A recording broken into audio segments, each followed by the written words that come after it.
Y'all, it's time for some damn good tacos and college football.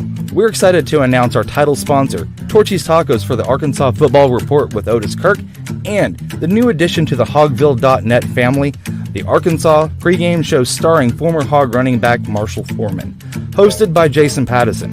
If you're looking for a place to unwind and call the Hogs, Torchys is the place.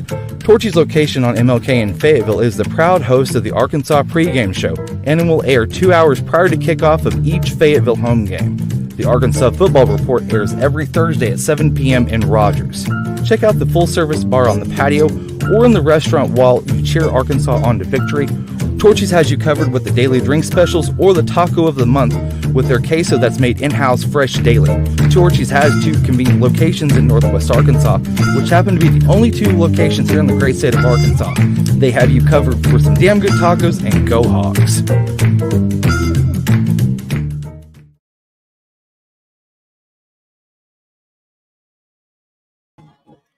And everybody, welcome to the Arkansas Football Report with Otis Kirk. I'm Jason Pattison. It's September 19th, 2024 over here, the Rogers location here off Pauline Whitaker Parkway. And welcome. Say thank you guys for jumping on with us today. And, you can make sure to click and subscribe to the Hogville.net YouTube channel over here on the bottom right-hand corner where it says like and subscribe. You can catch all of our content from Otis, Dudley, Kevin, and now Marshall. Be sure to stop by either of the 2 Torchys locations in Rogers or Fayetteville here in Northwest Arkansas, which happen to be the only 2 locations here in the great state of Arkansas. Try their queso that is made fresh daily in-house with the taco of the month, the tailgater, or pair that queso with any of the damn good tacos that they have here on their menu that will open your taste buds to a whole new world. So if you're heading to Reynolds Razorback Stadium on October 5th, make sure to stop by the Fayetteville location 2 hours prior to kickoff with myself and Marshall Foreman. That should be a great game against Tennessee. And Otis, how you doing today, my guy? Doing good, man. Man, I'm going to tell you, it's kind of Friday for me, and so that's kind of why I was fumbling through that just a little bit. Also, I wanted to get your guys' score predictions for the game Saturday at Auburn at Jordan-Hare Stadium. Last time Arkansas was there, I don't know. I think about last year more than the year before, and the only reason why is because of how bad of a shellacking Arkansas took to the hands of Hugh Freeze and those Tigers. Yeah, in preseason I picked Arkansas to lose to Auburn. Yeah. But I also had them beating Oklahoma State, so I backtracked this week. Look, I mean, I really think Arkansas needs to beat Auburn. This may be the easiest game. No, Mississippi State will be the easiest game in the SEC if there is such a thing. Yeah. But this may be the next one, and Arkansas really needs to win this game. They lose this game, it's going to be a tough road. And it's going to be tough anyway when you're playing Tennessee, Texas, Missouri, LSU, and Tennessee and those schools, but they really need to get a W here, and they play pretty well at Auburn. I was down there when Fred Talley ran wild over Auburn years ago, and I've been to Auburn several times. I'm not going this year, but I've been there several times, and I think I think too many people are looking at last week. I mean, everybody telling me Arkansas is going to get beat by 3 touchdowns. I said, you think Auburn's that much better than Oklahoma State? I think people are looking at the UAB game, and UAB got up 17-3, which shouldn't happen, but it did. Yeah. But after that, it was what? It was 34 to 10 after that. So I mean, it was a pretty normal game after you get past that start. But Arkansas kicked the crap out of the number 16 team in the country, Oklahoma State. Yeah. Oklahoma State was lucky to win that game. Except for those turnovers, they wouldn't have, and missed field goals and stuff. I mean, Arkansas handed them the game, and I don't think Auburn is in Oklahoma State's league, to be honest with you. And so, will Arkansas play as well as they played that day without the turnovers and miscues? I don't know, but Arkansas needs to win this game Saturday, Jason. They really do. I mean, they've got a tough schedule coming up. I asked Jason Johnson and Landon, no, it wasn't Landon Jackson. It was Oh, it's Xavier Sori and Landon Jackson who came in there Tuesday night. Yeah. And I asked them about this because I said, I'm not saying this is an easy game, but I said the schedule gets tougher just by play, just simply going by the rankings. Yeah. Who's ranked where. And so, other than Mississippi State, this is probably the easiest game left. And so Arkansas really needs to find a way to win it. It's kind of weird because all the hard games are the easier, not easy, but easier games are on the road. But then again, Arkansas seems to play better on the road than they do at home. So maybe that's a gift. Maybe that's God's blessing, So we'll see. I think Arkansas wins this game, though. I really do. I'm not sold on Auburn. I watched California play. I didn't watch them play Auburn, but I watched them play somebody else one night. I don't remember who it was. And I wasn't impressed with Cal. And they go to Auburn and win, and I don't think Cal would go to Oklahoma State and win. So I'm not sold on Auburn. We'll see. I mean, they're capable of beating Arkansas. Don't get me wrong, Jason. They're very capable of beating Arkansas. Anybody is, including Mississippi State. Arkansas's got to play well to win the game. I'm not saying that. They're just going to light up and kick their butts. But I do think Arkansas is a better team than Auburn, and I think they play better on the road for whatever reason. And now one thing, and this is why I picked Auburn in preseason. I said Arkansas is better than Auburn, but Hugh Freeze seems to have Sam Pittman's number. Yeah. So, he beat him at Liberty. So he seems to have Pittman's number. So that's scary too. So we'll see. But I think this is a must win. But people asked me about Oklahoma State, and I said, no, that's not a must win. I said, if you lose that game, and then you beat Auburn and A&M, you're sitting 4-1 at the end of September. Was Oklahoma State a must win? No. And I never did feel like it was a must win. It would have been a nice one. But regardless of what happens these next two games, that would have been a nice game to win. But I do think Arkansas will find a way to win that game Saturday, and they just quit. They just can't beat themselves. They're not good enough to do that. They're not good enough to go down there and play and beat themselves. But anyway, and I know Chris Dilfer was giving Bobby props for running the football, but I really thought he should have run the ball a little bit more than he did. I really look at Quentin Jackson, man. I see somebody talking about him here. Yeah, I mean, that kid can't be stopped. I mean, he's legit. So I really would like to see Arkansas run the ball a little bit more than they did. Now I will say this: Auburn is different. They're the last 16th team in the SEC in pass defense and 8th in run defense. So I feel like Arkansas can have a big day with Taylor Green. Taylor's just going to quit missing sure touchdowns. He missed one with Rodney Hill in Oklahoma State. He missed one with Taylor wide open. Yeah, the Tyrone Broden Saturday overthrew him in the end zone, and then Andrew Armstrong was at the 3-yard line. Yeah, so 3 times he's missed at least 3. There's been other times, but he missed 3 sure touchdowns. And and if you get that one to Rodney Hill, they win the game. So I feel like Arkansas's got to figure out, and they got to play. They don't have to play a perfect game, but they got to play better game. A lot better than they played in the first half Saturday, and a lot better in the second half at Oklahoma State. But anyway, I think they will, and I just don't think Auburn's that good. Maybe, I may be wrong. I may be wrong. We'll see. We'll see. Won't be the first time. We had a waitress come over here just a couple minutes ago, and for Bikes, Blues, and Barbecue, Otis, they're doing a seltzer sampling here at Torchys and Rogers. They have a free seltzer sampling, so they'll just come up to your table, and they'll line up a flight of some seltzer shots for you, which they just did for us as well. So, I see that. Yeah, I got 8 shots just sitting here lined up waiting for us. Last time I did that, I was in Vegas with my girlfriend at the Chainsmokers concert. Oh, that was fun. And the lead singer for them, Drew Taggart, gave me and her shots. And man, I'm not good on shots, so I don't even drink. But when Drew Taggart gives you a drink, you take it. Exactly, man. Yeah, last time I drank, it's been almost a year and a half ago, almost. Yeah. And I mean, usually if I do it just casually anyway, but they're taking care of us here at Torchy's. Got the chips queso, got the drinks, got some shirts over here on the table as well. Yeah. And so like I said, if you guys come up here, they'll get you taken care of. Also, we got Ivan Cornejo over at the Amp tonight, so they're a little bit busier than usual. And so I want to thank, always give them a great plug with all the great services they have here at Torchy's and Rogers.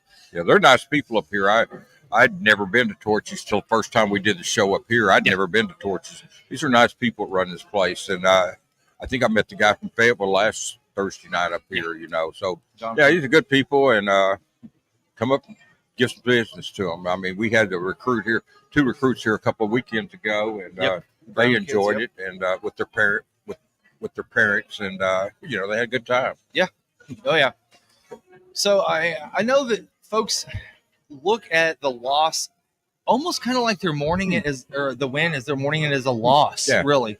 And I don't understand that because in this day and age, a win is a win, and they're a third of the way to being bowl eligible. Well, here's the thing. It was just expected. If you really think about it, there's going to be a letdown after the Oklahoma State game. And in Arkansas, they're beat up. They're beat up. They could not tackle well. They hadn't been able to tackle in practice. They've been practicing with green jerseys.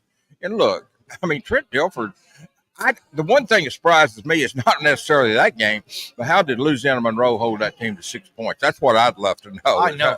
I don't know how in God's green earth they held UAB to 6 points.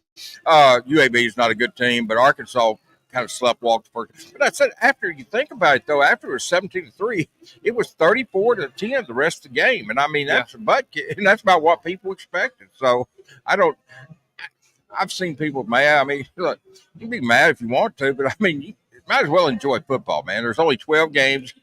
And if they get 6 of them, they'll go to a bowl game. I mean, if you're I don't get this being mad all that means you've wasted half of your football season being mad for no damn reason. So just enjoy it, man. If they lose, they lose. If they win, they win. But I mean, there's no point in just staying mad, especially when they win. I mean, any win is a win. I mean, I don't care who it is, who you play. No, and I think that Arkansas's defensive front seven got exposed with Dilfer's option zone read, whatever you want to call it. I felt like it's kind of what they ran it was zone stretch to the right or left, move the pocket a little bit, read the defensive end. If you got somebody open, if not, give it a delayed handoff.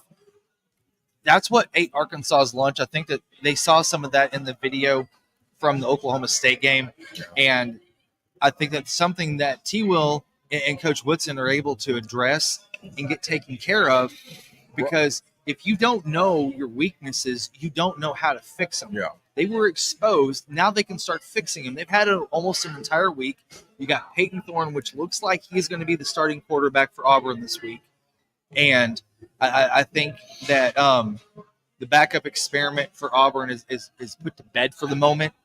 But I think that that's what Hugh Freeze is going to do, is he's going to stretch left or right, and he's going to try to nickel and dime the Arkansas defense on both sides of the hashes. Travis Williams not being there, though, part of that game, I think hurt. I mean, he's the defensive coordinator, he's the play caller, and I think when you don't have your play caller there, it makes a difference, and I think that hurt them. And I think they beat up. I mean, they didn't take UAB that seriously till it was, till they got behind. Yeah. And then they kicked their butt. I don't know, man. I mean, everybody's different. And you buy a ticket and you go to the game, or if you watch it, do what you want. I mean, I'm not people's daddy, so they can do anything they want. But to me, I just don't understand being mad all the time, because it's not even healthy. Just enjoy it. It's a game. At the end of the day, it's a game. It's not life or death. It's a game. And if they win, and heck, man, I don't care if they go down to Auburn and win by 1 point. Yeah. It's a win. They'd be 3-1.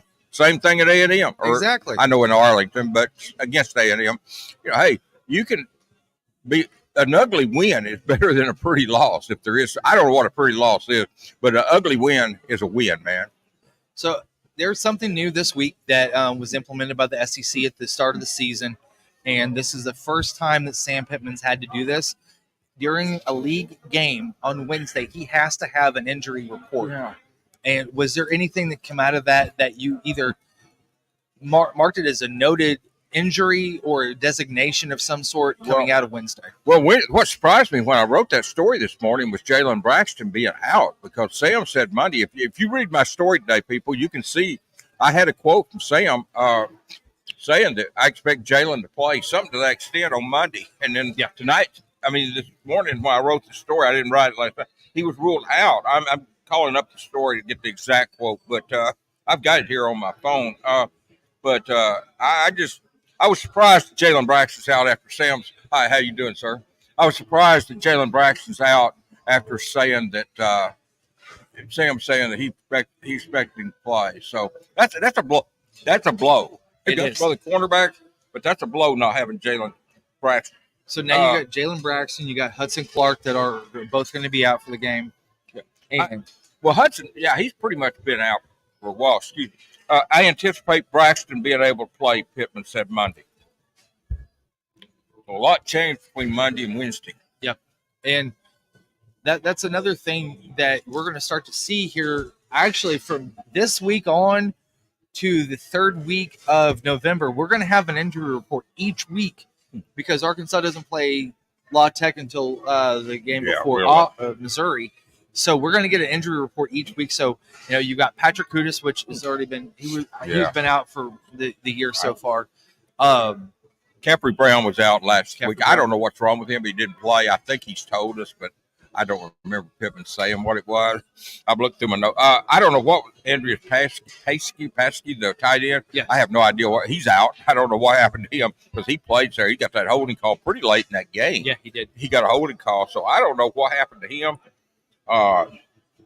Sam didn't address that money. And somebody say you should know. Well, we only get the head coach one time. Well, we gave him on the SEC media days. Yeah. I mean, SEC teleconference, not media day. SEC teleconference. But other than that, we only get him on Monday this week. We don't get him on Wednesday afternoon like we used to. So, yeah. But so I pretty much. I mean, the one surprise. Well, the tight end, but I don't. I mean. To me, he's fourth best anyway, or fifth. But Luke has looked pretty good yet. Luke has always looks good, and I think Ty Washington's good, and Marquise Gums. I think all of them are better than Pascal. He's in there for his blocking. I get that, but because coming out of the Oklahoma State game, it looked like that Luke was having back spasms when he scored that touchdown. Yeah. It looked like last week he had kind of a bounce back. He looked like he was a lot better. They don't need. He's not on the injury report, by the way. So. Did Anton and Junkin make the injury report? Yeah, he did. He's probable. Jaquindon Jackson probable. Addison Nichols is probable. That's huge. I just put it in my phone. Nico is probable. He and Anton both at that position. They're both on there. It's probable, but Luke wasn't on there, so that's promising. Yes. But yeah, it was pretty much what I expected, Jason, with the exception of Jalen. Jalen Braxton was surprised. The tight end was a surprise, but I don't know what happened to him because I know he was in the game late because he got that holding call pretty late in the game. It seemed like it was late in the game. I mean, maybe my memory's failing me, but it was. But anyway, I know he played, but I didn't see him get hurt or limp off. But then again, we don't get to see any practice now, not even the first 10 minutes, 20 minutes. So we see no practice. So I don't know what happened to him, but I do know that Braxton surprised me. And all I'm going by is what Pittman said Monday. So let's get over here to some comments that have come up real quick. Got Leslie Byram, how are you doing? And I think Arkansas comes out with smoking guns Saturday, 48-20 Arkansas win. That wouldn't surprise me. I don't know. It'll be 48-20. I mean, I've already picked them to go 8-4, so I've already shown my ignorance. But no, it wouldn't surprise me. I think Arkansas is going to bounce back after not playing well last week, which we should have known they wouldn't. We play Oklahoma State. It's a downer. You play. I mean, you lose that way. They came out sleepwalking, but they still were able to still come back. And think about this: had Talon hit Jaquindon, hit Tyrone Broden and hit Andrew. Yeah. They could have scored 50 points and didn't even play well on offense, Jason. Yeah. So this team can put up some points. And so it wouldn't surprise me a bit if they beat Auburn like that, 31-20. That's probably more like, I think I had it 34-28 in Jason's story. I believe that's what I predicted. Yep, 34-28. So something like that. So that 31-20 is more along the lines of what I think, but it would not surprise me a bit if Arkansas rolled up 48 points on them. I think they can. And, I'm going to tell you, I'm bouncing ahead here, but I'm going to tell you an interesting game. It's Arkansas and Tennessee. I think that may be Arkansas Ole Miss barn burners like 52-51. I really think it could be a game like that. I don't know if either team can stop the other one. this I want to caveat to that for just a second. Let me pull that up. But here's what I'm looking at here, because Arkansas plays Tennessee October 5th, 2 weeks. Yeah, after the week after the A&M game. Yeah. So Tennessee plays at Oklahoma this weekend. That's going to be my game Saturday night to watch. That is mine too. But they have an off week coming in to the Arkansas game.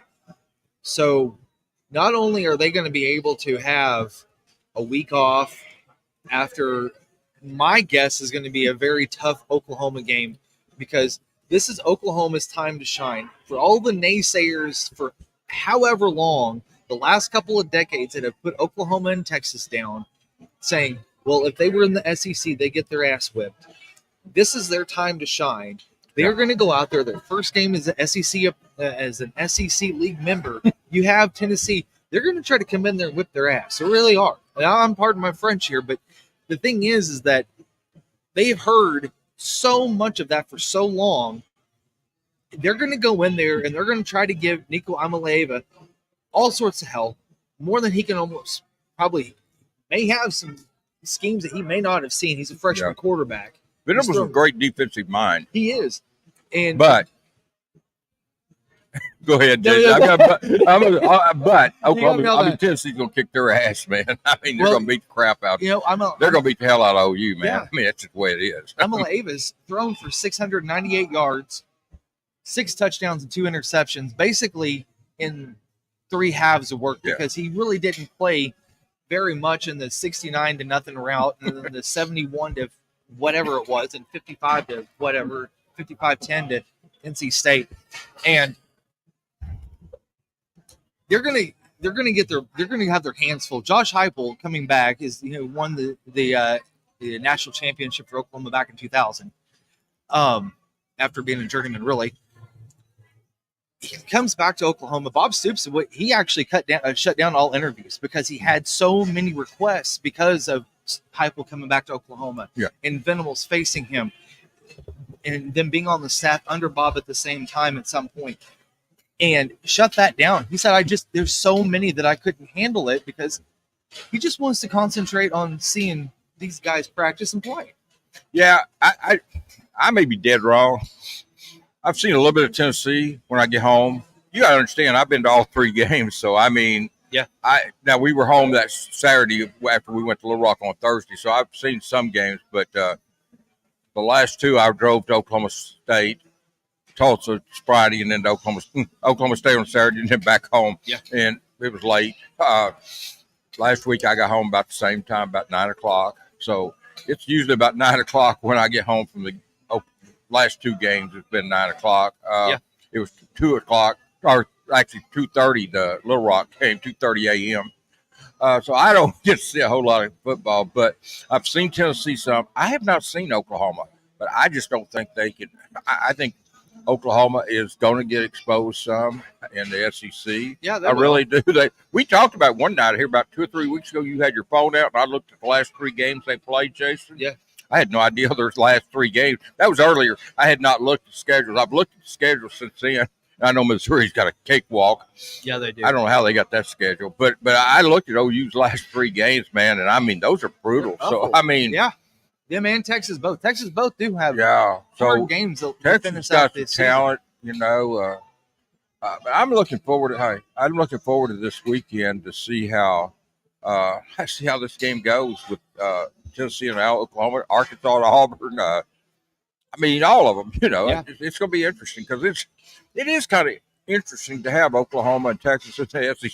I see your stories, your predictions, and your stories, and I'm still having to get used to Texas and OU being in the SEC, Jason. I'm not going to lie to you. First time you did that, I'm thinking, huh? I mean, I'm making a mistake here. No, it's just weird to me still. I mean, we've known this, 2 years, 1 or 2, over a year. 22. We've known that, but it still takes some getting used to for me, for OU and Texas to be in the SEC. So, I want to throw this out here really quick, because I know that Mass Murda had said that Quentin Jackson's going to run 27 times for 174 yards. I don't see that happening, and the only reason why is I think that Braylon Russell is going to get the ball more. He needs to get the ball. He has to get the ball more. He has to be able to. How it was Isaiah Augusta? Was he on? Or I'm sorry, Rashard Dominion. Was he on the? No. Okay, so he might be a go against Auburn as a change of pace back, possibly. I foresee, though, that you're not going to have Jaquindon and Talon having the majority of the carries. I think that you've got to spread that ball out, and I think Bobby knows it. I don't think Jaquindon needs the ball 27 times, but I do think he needs it more. He had it 15, if I'm not mistaken, last week, maybe more, a little bit more. I know he's at 15 for a while. I'd like to see more closer to 20, but I'd love to see Braylon Russell get some of those carries. I just think they're making a mistake not playing Braylon more than they are. He can catch the ball. It says, you spell him with Russell and pound that sucker. Well, I'm not a fan of. Do you remember when Bobby was here and he had Brandon Green? Taylor Green? No. Oh, AJ Green. No, the running back at Arkansas back when Bobby was here. Green. Broderick Green. Green. Yeah. God, we're friends. I'm sitting there calling him Brandon Green. Broderick Green. Jesus, I knew that wasn't right when I said Brandon, but Broderick Green. Yeah. He would play him in the fourth quarter when the other team was kind of worn down. They played Brandon. He played Broderick earlier, but I'm just saying in the fourth quarter when they were worn down on defense, he put Broderick in there. That's a load, man. And Jay, he was. And look, Braylon's the same thing. He's big, just like Broderick, and he was fast. He may be faster. I don't know. I think he's faster than Broderick. Well, I don't know that, but I've never. But what my point is, he could do a lot of the same things that Broderick did, and yeah, he's a freshman, but we watched him in the spring game. We watched him in high school some, and I've watched him in practice when we were allowed to go. I haven't seen any like fumble tendencies or anything, so I don't think that's a problem, But I'd like to see Broderick get some touches Saturday, more than one. So Bomba's asking you, Otis, specifically, holy cow, do you foresee Hunter down the road put the Arkansas A&M game back in Arlington, or once it ends in 2024, is it permanently ended? No, I think this is it. And I think next year, unless something happens with that Arkansas State game, and maybe they sell out and it's a great success, and I think next year will be the end of Little Rock. And I think this year will be the end of Arlington. I really do. I just think they're going, Oklahoma State. Well, Auburn played. This will be their fourth game. It's their fourth game at Jordan-Hare Stadium. Yeah, Jordan-Hare Stadium. And Arkansas has played one game in Fayetteville, and this will be Auburn's fourth. I think Arkansas is wanting to get away from this and start playing more games in Fayetteville. And I think Arlington. This is it for the Arlington. I think this is it. Well, I could be wrong, but I mean, I'm saying this without any inside. But I've talked to some people who should know, but I think this will be it for them. And it also hurts because you don't get to bring recruits down for those games, for the Arlington game or the Little Rock game. Yeah, you can't talk to them. If you can give them tickets if you're the home team in Arlington every other year, but you can't talk to them. What good does it do to have a kid there that you can't talk to? I guess you can see the game. So you've only got really 4 games at home that you can have recruits at, and if it doesn't line up with that Friday night football game and they're not able to make it in town, then you're going to have to postpone that to December, January, and you want to get them in by before the early signing period. So I mean, there's some logistics there that are going to help get cleaned up a little. I don't think you'll see Arlington anymore, and like I said, I think next year that's a more touchy situation in Little Rock. I'll admit that it's a lot more touchy situation. Yeah. But here's my opinion on Little Rock, and I've never trashed that. When I lived in Mena, it was about 150 miles to Little Rock, 150 miles to Razorback Stadium, and you had to go up 71 Highway to get to Razorback Stadium. I enjoyed Little Rock a lot more. So, look, I'm not trashing Little Rock, but here's the problem. The stadium has worn it down, and to spend the money that it would take to fix that stadium up, you can't justify it for one game. So that's why I don't think it's worthwhile. It would cost a ton of money to fix that stadium up for one game, and I don't think you can justify that. And so that's why I think they'll pull the plug on that game. And that's to accommodate an SEC game of some sort. Well, that's what I'm talking about. You can play high school games. It's great, but yes, but that was my point. Or SEC, they need to pull the plug on it, and I think Hunter will, but. Like I said, there's some politics involved there with Little Rock that's not involved with Arlington, really, because I don't think Jerry it's not going to affect Jerry one way or the other. I mean, he probably prefers the game there. I know it. I know he wouldn't let him out of the contract when they tried to get out of it earlier, but Jerry can live with it. But there's going to be some upset people in Little Rock, so I got to be careful there. But I think Hunter will. But I just don't think you can to play there and fix that stadium up. I don't think you can justify the cost, Jason. The cost, and therefore I think next year, unless something happens at that Arkansas State game, that with the current NIL situation that's going on, cost is going to be a huge 4-letter word that's going to be expanded across the entire college football landscape because you're going to have a lot of these front offices cutting money any and which way that they can. You're starting to see more universities hire general managers, basically that are making sure that the financials are meeting their goals and also making sure that the player personnel they're getting those taken care of. Yeah. So that takes the hand of the coach and also the athletic director basically out of it as much as possible and creating a new avenue. And that was something we didn't get to talk about last night. But I mean, politics and sports in Arkansas has been kind of popular here lately. Yeah, you've got 40 players over at the university making $140,000 or more per year, and they're still in the bottom third of the SEC. Yeah, and so 40 players making $140,000 or more, and they're in the bottom third of the SEC. And look, I know people's mad at Pittman and his staff, but let me tell you, this staff can recruit. I mean, they've done a good job recruiting. They picked up Kendrick Williams today from Fayetteville, defensive back, really good player. I saw him play against Greenwood, 2 or 3 weeks ago in the preseason game. Yeah. I saw Kendrick play. I may go to the game tomorrow night against Texas High. I don't know. But if I go out, that's where I'm going. But should be a good game. Yeah. But yeah, I mean, well, it's just this staff can recruit, but they need an equal playing field with the other big time schools like LSU and stuff. They need an equal playing field NIL wise. They do. Well, everybody, we're going to take a quick break here for just a second here. Make sure to go up and scan that QR code up there on the top right-hand corner of the screen. That goes directly to the Torchys website. You can go and order some of the great food, also some of the great merchandise also as well. And, have it shipped to your house. It'll be pretty fun. And they got some great products out there for y'all to get to as well. So we're going to take a quick break here for just a minute. And this is the Arkansas Football Report with Otis Kirk here at Torchys and Rogers. Y'all, it's time for some damn good tacos in college football. We're excited to announce our title sponsor, Torchys Tacos for the Arkansas Football Report with Otis Kirk, and the new addition to the Hogville.net family, the Arkansas pregame show starring former Hog running back Marshall Foreman, hosted by Jason Pattison. If you're looking for a place to unwind and call the Hogs, Torchys is the place. Torchys' location on MLK in Fayetteville is the proud host of the Arkansas pregame show, and it will air 2 hours prior to kickoff of each Fayetteville home game. The Arkansas Football Report airs every Thursday at 7 p.m. in Rogers. Check out the full-service bar on the patio or in the restaurant while you cheer Arkansas on to victory. Torchys has you covered with the daily drink specials or the taco of the month with their queso that's made in-house fresh daily. Torchys has 2 convenient locations in Northwest Arkansas, which happen to be the only 2 locations here in the great state of Arkansas. They have you covered for some damn good tacos, and go Hogs.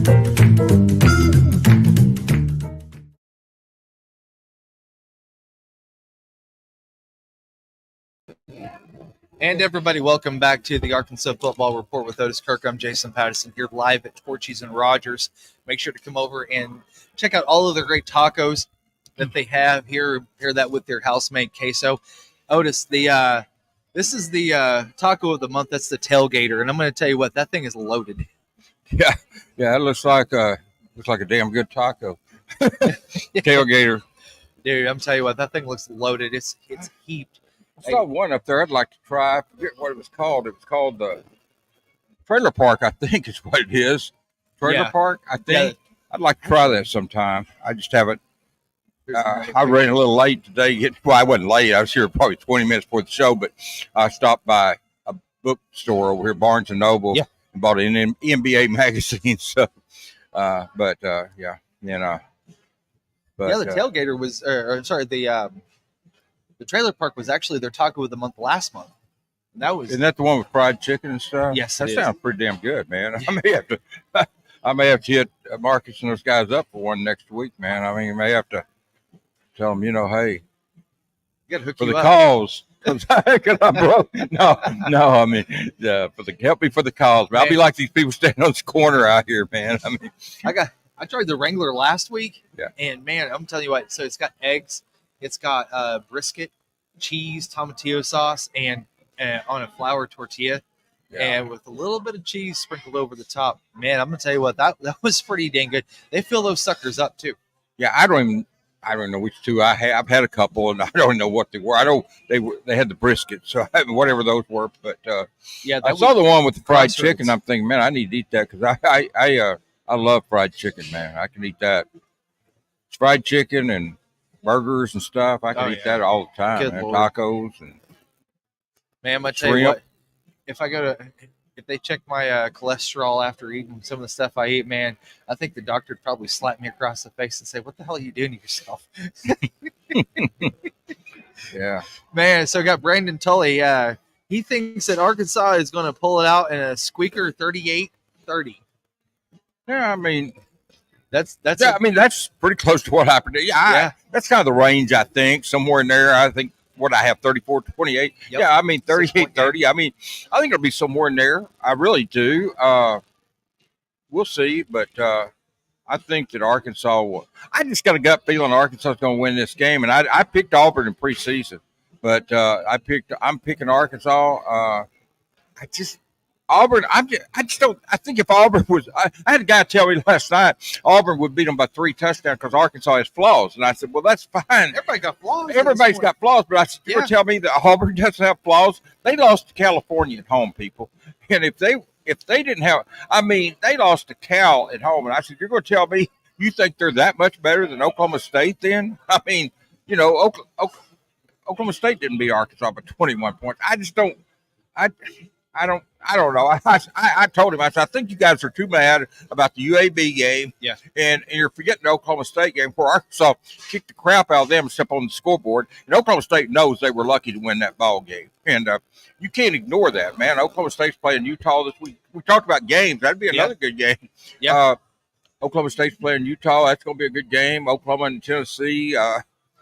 I mean, there's a lot of good games. There's a lot of them. I was looking at the schedule today. I didn't look at it last week when you were talking about it, and I had not looked at it. But we'll go over those games, the league games here at the end of the show as well in our 2-minute warning.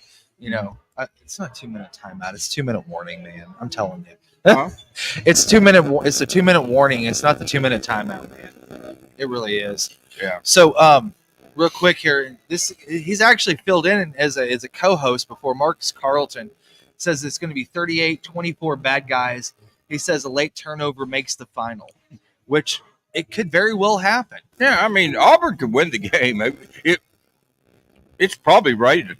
I mean, I know earlier in the week Arkansas was 3.5, 4.5 point favorites, but Auburn's at home. Look, it's not going to be an upset either way. It's not going to be an upset. If Auburn wins, it's not going to be an upset. If Arkansas wins, it's not going to be an upset.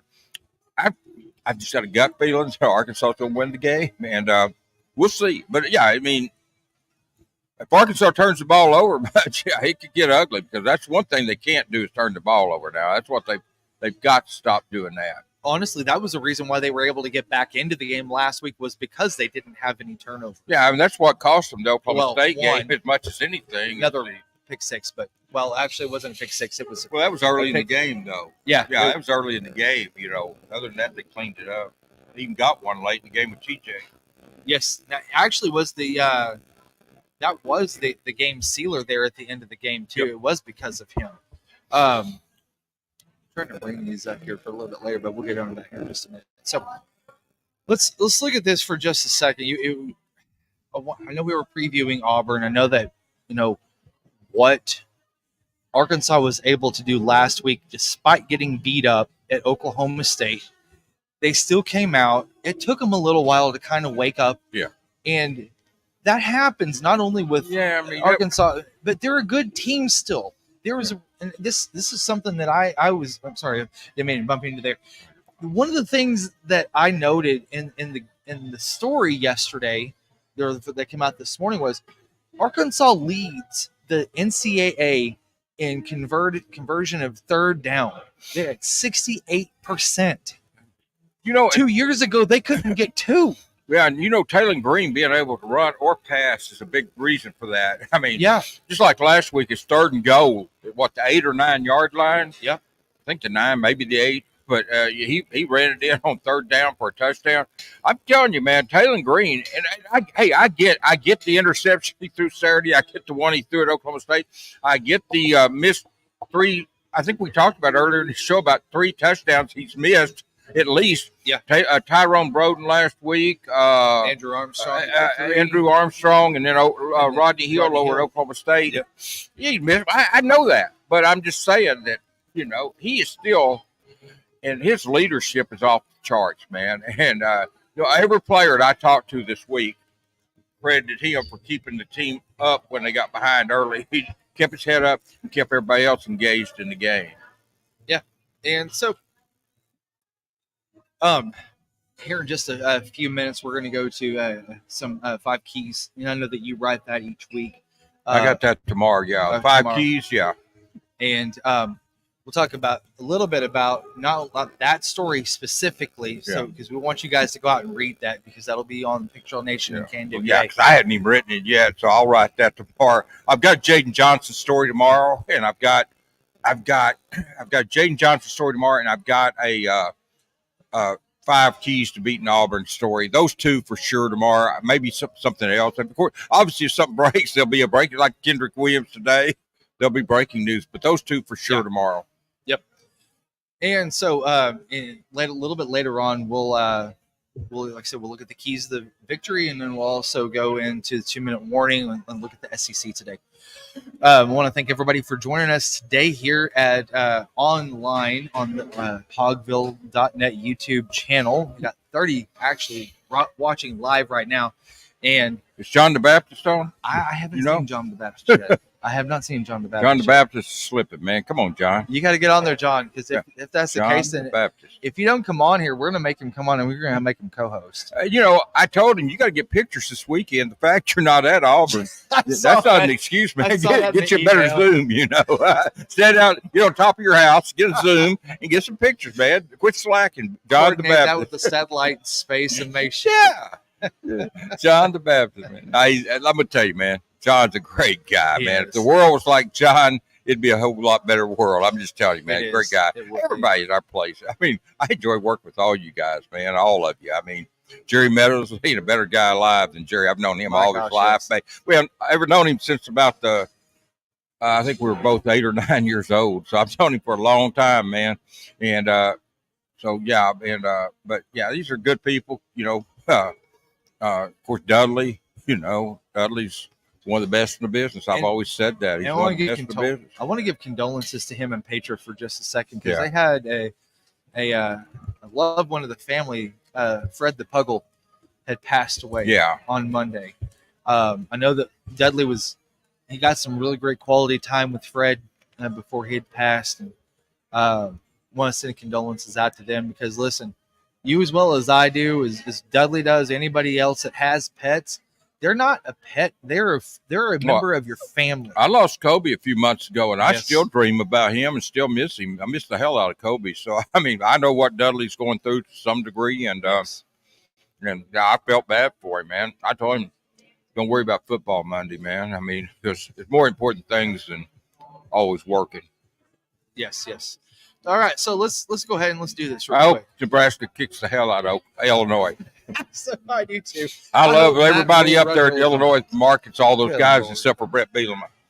But the former Razorbacks, it's not intended for them. But Brett Bielema, I hope Nebraska mercy. I wish there was a mercy rule. They'd mercy rule. There kind of is, because if you're beating an opponent by 35, I think it's 35 or 40, 42 points more by halftime, they can shorten the game, like what happened with Arkansas. On the other hand, I want them to go ahead and play it out. Make them suffer a little bit more, man. I hope Nebraska beats them by 100. So you've got it there. So it looks like Nebraska's got they've got some they have a tall order that they need to capitalize on there. So without any further ado, let's take a look at the games in the SEC slate for this weekend. So Mississippi State hosts Florida. My gosh. I'm going to tell you what. I feel like Billy Napier is kind of a dead man strolling through the SEC season. Well, they're waiting for the next shoe to fall off. Ron Zook, a few years ago, lost at Mississippi State. The next day he was gone. You had the Board of Regents have a pseudo board meeting, which I think happened but didn't happen, and having a contingency plan in place. If Florida drops the game to Mississippi State, he might be gone by Sunday. Would not surprise me if they lose to Mississippi State. He's in trouble, period. But and look, I'm not gonna lie. When Arkansas beat them last year, I was shocked they brought him back. I was too. I really was, and I was surprised. But if he loses that game, he will be there next weekend. So even though Mississippi got drummed by Toledo last week, they are a 6-point favorite with hosting Florida, and that's going to be on ESPN at 11 a.m. Now, you've got Kentucky hosting Ohio, the University of Ohio Bobcats. Let me clear that up. I'm going to tell you what, Mark Stoops had a hell of a game plan for Kirby Smart last week, and they just about got whipped. Yeah, but see, that goes back to the same thing. Kentucky got beat by South Carolina the week before. Georgia goes up there and sleepwalks, and they beat them, but nobody's mad at Georgia, So, well, although I did see one person post on the internet that he was ready for Kirby Smart and Mike Bobo to go. I really couldn't believe the man said that. I mean, it's time for them to go. I thought, yeah, run Kirby off, send him to Arkansas. I mean, good God, people. But yeah, I actually saw that, so I take that back. There was one person, but I think Kentucky will beat them. I don't know a whole lot about how they're 2-1, but 2-1. Kentucky's at home. You need to win these games, and but after the way they played Georgia, I can see them doing the same thing Arkansas did against Louisiana, against UAB. Hard-fought battle and coming out, yeah. They're so probably tired and beat up, and I can see them coming out slow. Yeah. But I think they'll eventually win it, but I can see them starting out slow in that game. And I don't know if they're going to cover because Kentucky's given them 20 points. That's quite a large margin after a tough game after Georgia at home. That's going to be on the SEC Network at 11:45. So you've got Brian Kelly, who got out of Williams-Brice Stadium last week with a squeaker at the end over South Carolina. And they are hosting UCLA, which is a get-back game from 2021 that Ed Ogeron, the old ball coach, had dropped at UCLA to then head coach. I can't remember his name. I just had it just off the top of my head. Dadgummit. OC now at Ohio State. Kelly? Chip Kelly. Chip Kelly, yeah. So that he had DTR, Dorian Thompson-Robinson, that tore LSU up. And I feel like that was kind of the demise of Ed Ogeron because at the end, he didn't even make it to the end of that season. So you got LSU is given 22.5 points. Deshaun Foster is the new coach at UCLA. They had a hard time beating Hawaii at Hawaii, and they lost a real bad game to Indiana in their first conference game as a member of the Big Ten, which really sounds odd as well. Yeah. So I think LSU will win that game. I don't know if they'll cover. I don't know. I'm not good about covering spread, but I think LSU will win the game. We're gonna save this next game for the last. Now, you got the Missouri Tigers hosting Vanderbilt, which they got a kick to the gut last week whenever they lost to Georgia State because I honestly thought that they might crack the top 25. Yeah, Missouri's got a really easy schedule. I think they'll win this game, and but we'll see. I mean, I'd love to see Vanderbilt I'd love to see anybody beat Missouri, but I hope Vanderbilt does. But I don't think they will. I noticed last week too that Eli Drinkwitz was making a point to thrash Bill O'Brien's run stop and also their run game. Because I think, if I'm not mistaken, BC only had 59 yards offense on the ground, and Missouri ended up getting right around 276 on the ground to make sure to let everybody know just exactly where Bill O'Brien and BC kind of stand against the SEC. I really think that you see the Vanderbilt Commodores come in there. You remember a couple years ago whenever Missouri had Georgia on the ropes. Yeah. It was like a 23-25 victory. I see this happening to Missouri, where Vanderbilt gives them everything that they can handle. But the thing is that I think that the Missouri's talent's going to take over when it's all said and done. Yeah, I think Missouri will win that. I don't know if it'll be that close, but we'll see. But I think Missouri will take them. So one of the key marquee games of the entire Saturday slate is Tennessee travels to Oklahoma. Tennessee is a 6.5-point favorite in that game. I think Tennessee wins. I've already said that, and I think they'll win big. And that's because I mean, I actually feel like Oklahoma's going to have a chip on their shoulder in this game. I think that Brenton Venables is going to try to find somehow, some way to knock Nico Ivaleva off his line, to see if he can rattle the. He may do it too with the freshman going into Norman, Oklahoma. I mean that's not going to be easy. So it wouldn't. I mean, it very well could happen, but we'll see. So that game is on. I'm sorry. Let's see. The Missouri game is going to be at 3:15 on SEC Network, and then the Oklahoma game is going to be prime time on ABC at 6:30. So I'll watch Mississippi State and Florida, then Arkansas and Auburn, and then Tennessee and Oklahoma. That's a pretty good 3-set right there. That's my lineup. You got Bowling Green traveling to Texas A&M. A&M got that big win against Florida at Florida last week. Here's a nice little nuance for y'all out there. So the Bowling Green quarterback, which is Connor Bazelak, which used to be at Missouri, faced A&M back in 21 when Mike Elko was the defensive coordinator. And whenever they traveled to Missouri, and he had 235 yards offense, 2 interceptions, and A&M really kind of took the game going away on that one.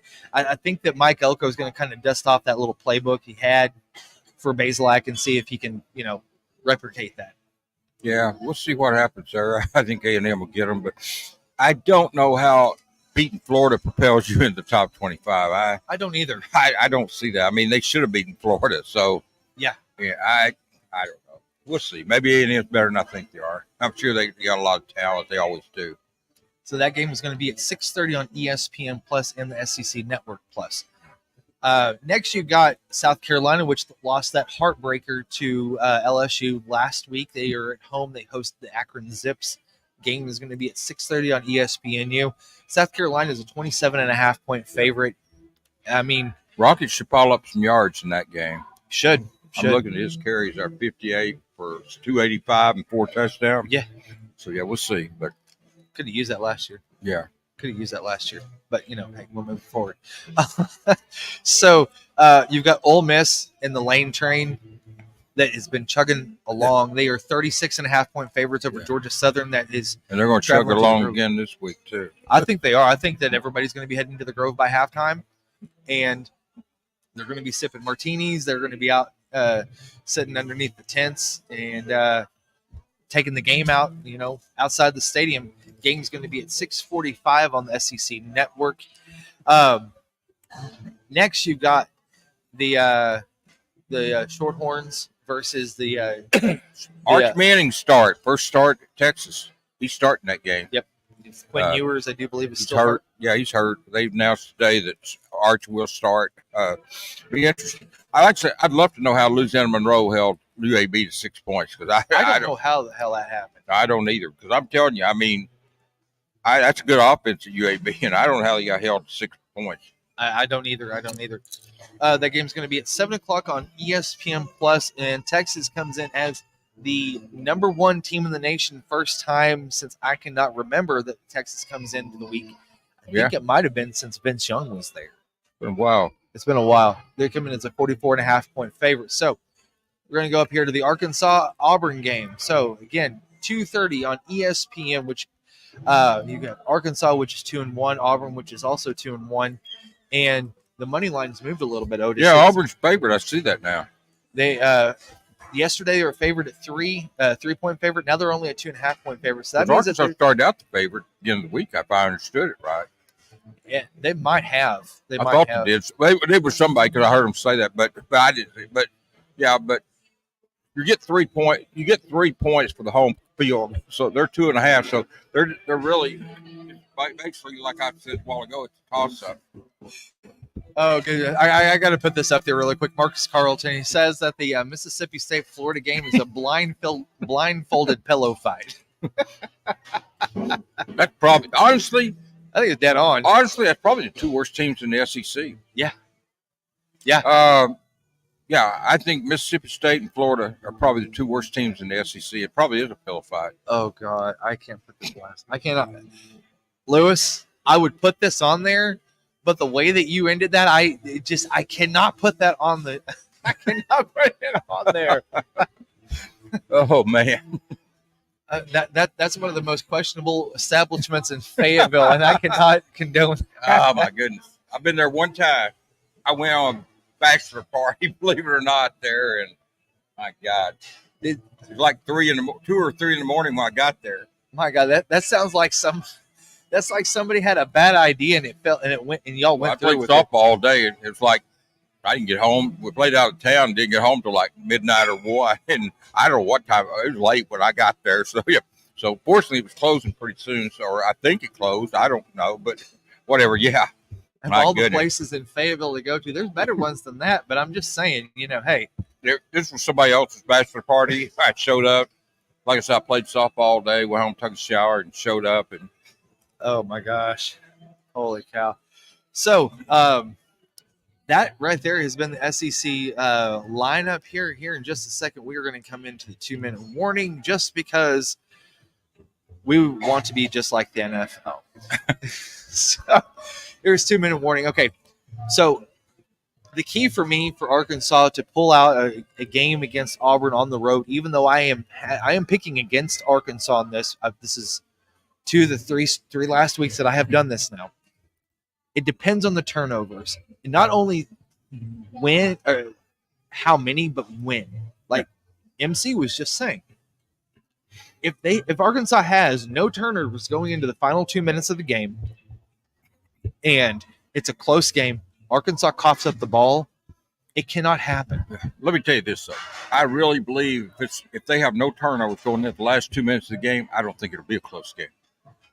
I really don't. I don't. If they have no turnovers going, and not a bunch of penalties too, they can't have a bunch of penalties. If they don't have any turnovers and don't have a bunch of penalties going into the last 2 minutes, I don't think it'll be a close game. I really don't. So I don't know.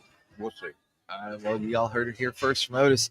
Make sure to go check out his 5 Keys to Victory tomorrow morning on the KNWA website. Well, I can tell you number 1 will be penalties and turnovers. It's going to be number 1 every week because Taylor and Jaquin scared the crap out of me with that ball. Oh, I got to get Leslie on here. Hold on just a second. I'm going to stick with what I say. I think Arkansas comes out and plays a great game on offense and wins the game big. Yeah, like I said, that would not surprise me. If Arkansas could play a clean game, this goes back to what I was just talking about. Yeah. If they play a clean game, I do think they'll blow them out. But will they play a clean game? That's the $1 million question. It is. Well, everybody, I want to thank you all for jumping on with us today. Thank you. This has been the Arkansas Football Report with Otis Kirk. I'm Jason Patterson here live at Torchys every Thursday night at 7 p.m.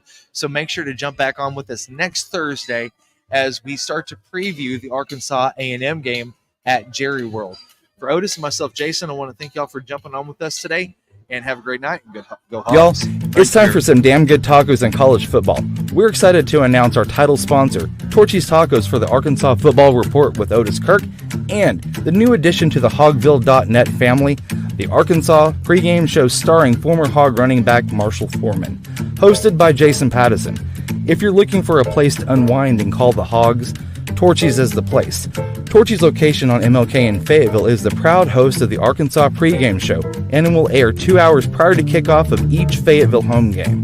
The Arkansas Football Report airs every Thursday at 7 p.m. in Rogers. Check out the full-service bar on the patio or in the restaurant while you cheer Arkansas on to victory. Torchys has you covered with the daily drink specials or the taco of the month with their queso that's made in-house fresh daily. Torchys has 2 convenient locations in Northwest Arkansas, which happen to be the only 2 locations here in the great state of Arkansas. They have you covered for some damn good tacos, and go Hogs.